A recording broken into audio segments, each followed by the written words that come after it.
Yes, brother. Assalamu alaikum. Wa alaikum assalam. Since it is mentioned in the Quran that Isa will come back, so we Muslims believe that he will definitely come back. But a Christian brother can ask, what's the reason, what's the logic that he will come back, and why do he need to come back? That's the question, that when we Muslims believe that Isa is going to come back, so Christian may ask that what is the logic, what is the need for him to come back? That's a very good question.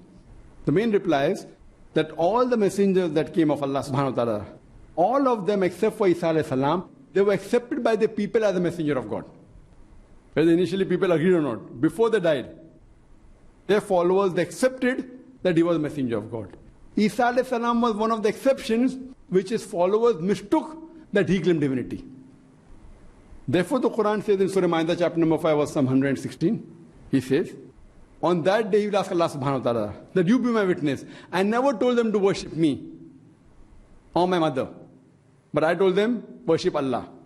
Worship Allah who is your Lord and my Lord.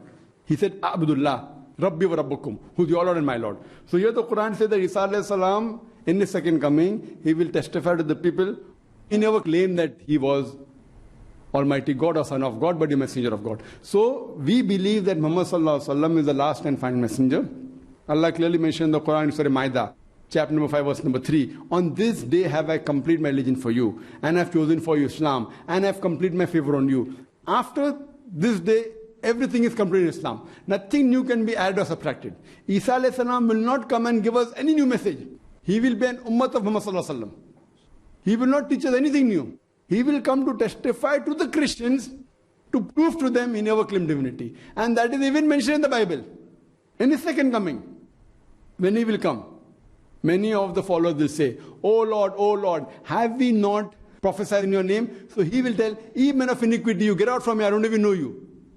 So in the second coming, even it mentioned in the Bible, that many people will say that have we not prophesied in your name? So he said, I don't even know you, ye sinful people, ye men of iniquity. So in his second coming, he will testify, and therefore the hadith says that he will break the cross also.